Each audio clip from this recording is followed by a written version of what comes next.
सभी बीटीसी डीलेट करने वाले भाइयों को बहुत बहुत गुड मॉर्निंग। मित्रों, आज हम 50 प्रश्न से आगे करना सॉल्व करेंगे। कल तक हमने 50 प्रश्न कर रखे थे। चलिए बिना देर किए हुए शुरू करते हैं। अनुचित भिन्न है। अनुचित भिन्न है। अब देखिए, अनुचित भिन्न है मतलब और भाग जा सकता है इसमें किसी का, ठीक है। तो इसका आंसर है द, यानी देखिए इसमें हम इसको हम ऐसे भी लिख सकते हैं ना, 20/3 है तो 3 6 के 18 सही 2/3, इसको हम ऐसे भी लिख सकते हैं, ठीक है। चलिए, कौन सा भिन्न सबसे बड़ा है? सबसे बड़ा है कौन सा भिन्न? देखिए इसको भी भाग दीजिए, इसका हो जाएगा 0.7, इसका हो जाएगा 0. और 7 छिंगे 42, इतना ही रखिए अभी, ठीक है। 0.6, इसका हो जाएगा 0.1177 और ये हो जाएगा 0.548 5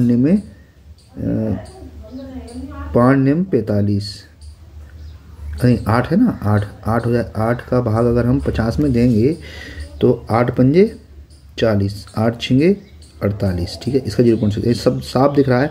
अब देखिए ये तो नहीं है, अब इसको हम और आगे सॉल्व कर सकते हैं। देखिए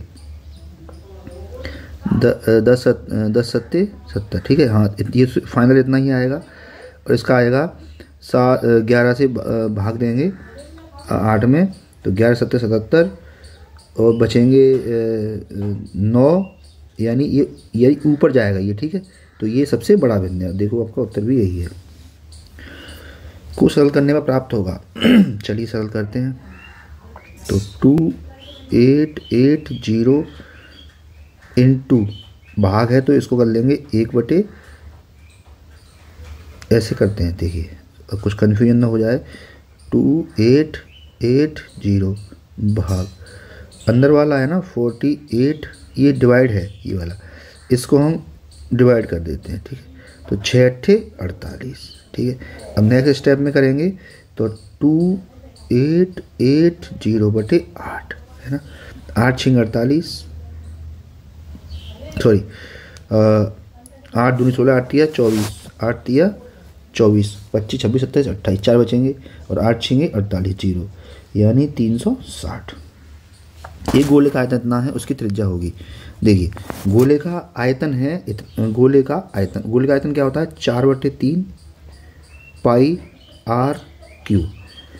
गोले का आयतन इतना है, ठीक है। यानी ये आयतन है, इसकी वैल्यू कितनी है? 36 पाई। सॉल्व करते हैं, त्रिज्या निकालते हैं इसकी। देखिए पाई से पाई कैंसिल, ठीक है। और 4 में 36, यानी ये हो जाएगा आपका r³ बराबर 9 इंटू ये 3 इधर जाएगा 3, तो r³ बराबर क्या हो जाएगा? ये हो जाएगा 27, ठीक है। 27 हो जाएगा, यानी अब ये किसका क्यूब होता है? ये होता है 3 का, तो r बराबर क्या हो जाएगा? 3। आपका 3 ये गया। प्रत्येक सवाल में बिल्कुल एक सॉल्व करके पूरा सॉल्व करके दिखा रहा हूँ आपको, ठीक है। तो आप बढ़िया से सीखिए, समझिए, और कोई दिक्कत हो तो आप कमेंट में करिए और डिटेल में कराएंगे हम, है ना। मैथ में मेरे रहते हुए कोई समस्या नहीं आने वाली आपको, एकदम बिंदास, ठीक है। इसको रफ कर देता हूँ मैं। अभी आप पॉज करके ना इसको वो कर लीजिए, क्योंकि लिखने के लिए जगह चाहिए ना यहाँ पे। अगला प्रश्न, a + b का होल स्क्वायर का मान होता है। देखिए a + b का होल स्क्वायर क्या होता है? ये होता है a² + b² + 2ab। देखिए कौन सा ऑप्शन है? ऑप्शन ये सही है। देखिए ये भी सही है। को विषम भिन्न में बदलने पर मान हो। विषम भिन्न क्या है? 5 सही, ये है आपकी संयुक्त भिन्न। इसको आप विषम भिन्न में बदलेंगे तो इसका इसमें गुणा करेंगे और ये जोड़ देंगे, है ना। तो 5 दूनी 10, 10 और 3 13, 13/2। 13/2 कौन सा है? हाँ ये है। इसका मान पूछा है तो ये हो जाएगा 1/2 ब्रैकेट में 5/4। अब ये भाग है ना, तो इसके नीचे इसको हम रखेंगे 3/6। तो ये वाली जो संख्या है ना, ये ऊपर चली जाएगी, यानी इसका हो जाएगा 1/2। एक काम कर देते हैं, इसको ऐसे लिख देते हैं, ऐसे बराबर 1/2 तो है ही, और ये है 5/4 इंटू ये पहुंच जाएगी ऊपर, यानी हो जाएगी 5/3। समझ में आया? भाग है इसलिए संख्याएं पलट गई। अब देखिए, अब क्या करें, देखिए 25, कुछ गड़बड़ कर दी है हमने? नहीं, कुछ गड़बड़ है। ये नीचे 6 है और हमने कर दिया 5, ये है 6, है ना। तो 2 से कट जाएगा, 2 तिया 6, ठीक है। 2 तिया 6 और 3 से 3 कट जाएगा तो आंसर आएगा आपका 5/4। आपका ये आंसर है। सभी संख्याओं का सर्वगुणनखंड है। सिंपल सी बात है, सभी में हो जाता है ये। सभी सर्वगुणनखंड है, सिंपल सी बात है, एक सब में आ जाएगा। 2 और 3 का लासा 2, तो 3 दूनी 6, इसका लासा होगा 6। दो संख्याओं का मासा इतना, एक संख्या नहीं। देखिए पहले भी फॉर्मूला कराया था मैंने, है ना। फर्स्ट संख्या इंटू सेकंड संख्या बराबर LCM इंटू HCF। ये मैंने कई बार क्वेश्चन करा चुका हूँ और इसका हम डायरेक्ट आंसर कर देंगे, यानी 45 इंटू 500/125। 5 से 5 एकम 5। अरे यार 25 से काट दो ना, 25 से काट दो। एक सेकेंड, इधर आओ।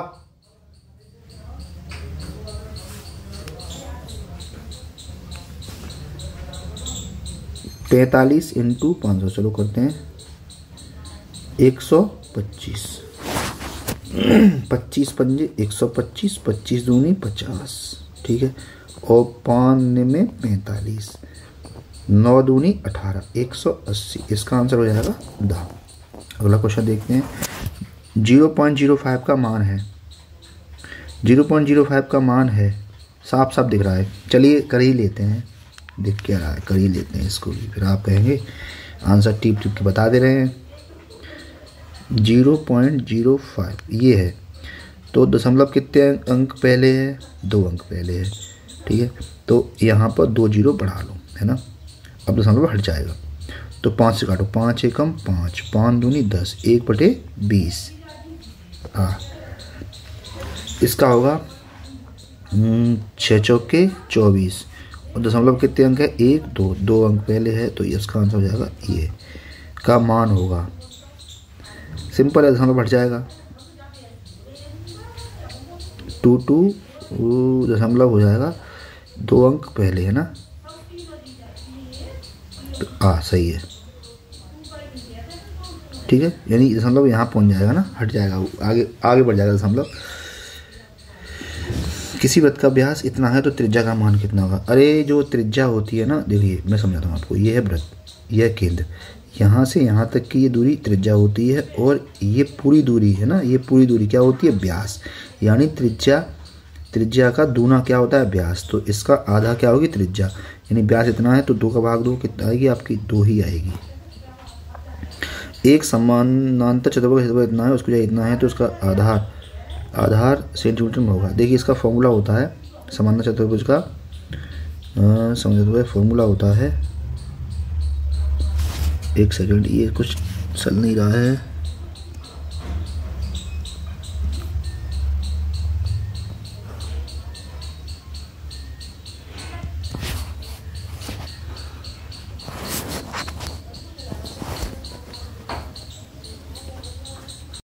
थोड़ा सा दिक्कत हो गई थी, चलिए शुरू करते हैं दोबारा से। एक समांतर चतुर्भुज का क्षेत्रफल इतना है, उसकी ऊंचाई इतनी है, तो उसका आधार सेंटीमीटर में क्या होगा? देखिए इसका फॉर्मूला होता है आधार इंटू ऊंचाई बराबर क्या? क्षेत्रफल, ठीक है। तो आधार कितना है? आधार तो मैं निकालना ही है, ऊंचाई दी हुई है, यानी आधार इंटू ऊंचाई 7.5 बराबर क्षेत्रफल दिया हुआ है 75। तो आधार हो जाएगा आपका 75/7.5। अब यहाँ से दशमलव हमें अगर हटाना है तो यहाँ पे 0 बढ़ाना पड़ेगा, ठीक है। अब देखिए 25 तिया 75, है ना, और 25 तिया 75, 10 3 से काट दिए 10 बार, यानी इसका आंसर हो जाएगा। वह वृत्त जो किसी त्रिभुज की उन भुजाओं को बिना बढ़ाए स्पर्श करे कहलाता है। देखिए त्रिभुज है ना, त्रिभुज है, एक सेकंड, ये क्या है?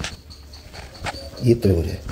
वह वृत्त जो किसी त्रिभुज की सब भुजाओं को बिना बढ़ाए स्पर्श करे वह कहलाता है, यानी इसको स्पर्श कर रहा है ना, बिना भुजाओं को स्पर्श कर रहा है, तो सारी भुजाओं को स्पर्श ऐसे तो करेगा, ऐसे तो करेगा नहीं, बाहर बना दोगे तो, है ना। इसको तो इसको स्पर्श करेगा, भुजाओं को स्पर्श नहीं करेगा ना, तो इसे बोलते हैं अंतःव्रत। क्या बोलते हैं? अंतःव्रत। किस संख्या में 6 का स्थानीय मान सबसे अधिक है? बिल्कुल बकवास क्वेश्चन है, साफ दिख रहा है, इसका अधिक है। अर्धवृत्त में स्थित कोण का मान होता है। अर्धवृत्त में स्थित कोण का मान होता है। अर्धवृत्त में देखिए इस तरह से है, ये है, ये तो वृत्त है, हम बनाएंगे अर्धवृत्त।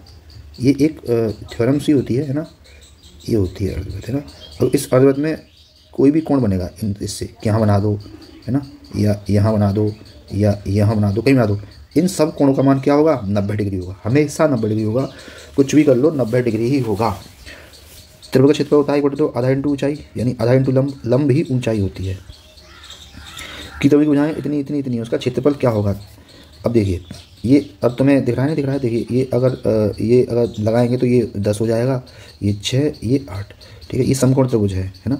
समकोण त्रिभुज कैसे है? क्योंकि इसका स्क्वायर हो जाएगा 100, है ना, इसका हो जाएगा, यहाँ कर देते हैं, इसका हो जाएगा 64 प्लस इसका हो जाएगा 36 बराबर 100, है ना।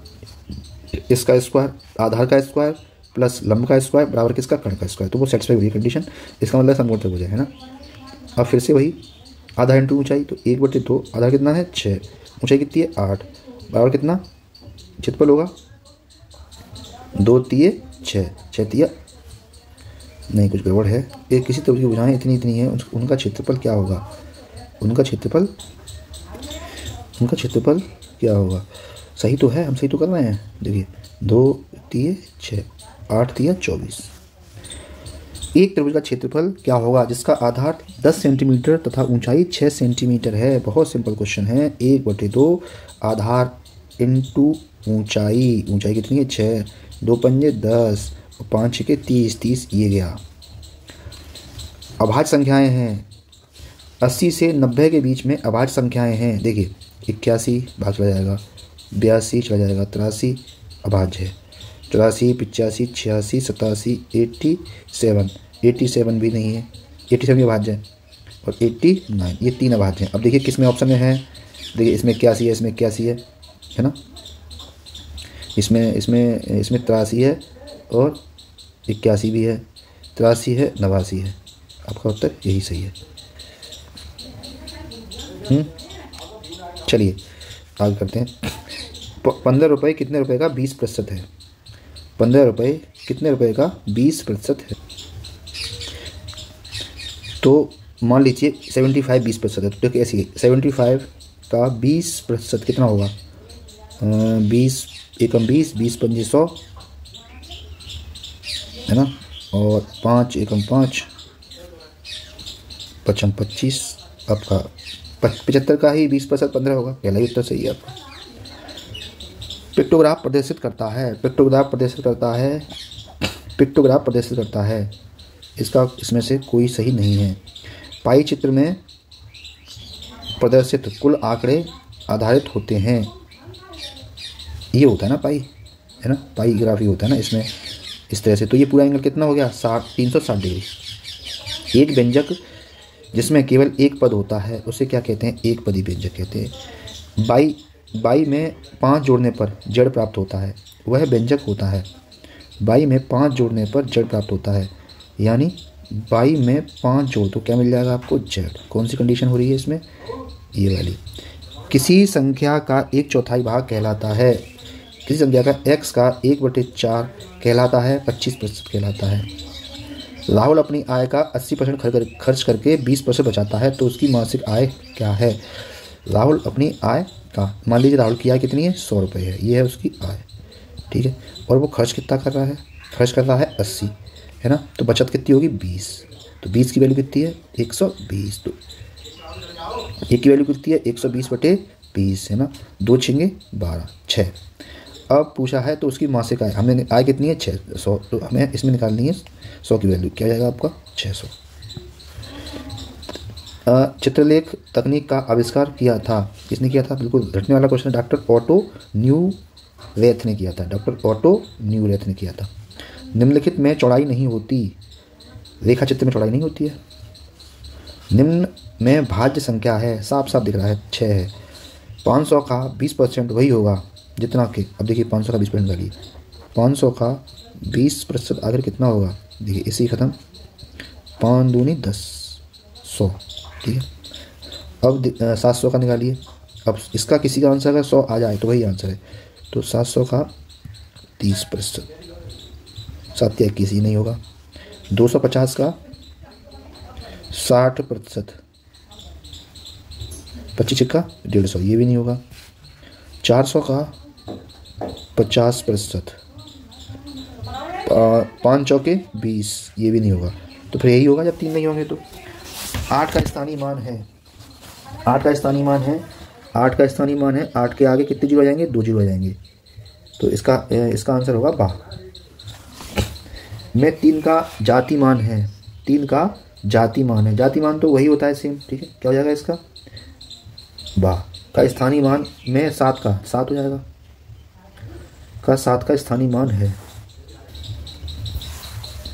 5.7 में 7 का स्थानीय मान है। देखिए 7 से पहले एक दशमलव, मतलब एक अंक पहले दशमलव है, तो 7/10 बा। का योगफल कितना होगा? तो इसको पहले साधारण बिंदु बनाते हैं।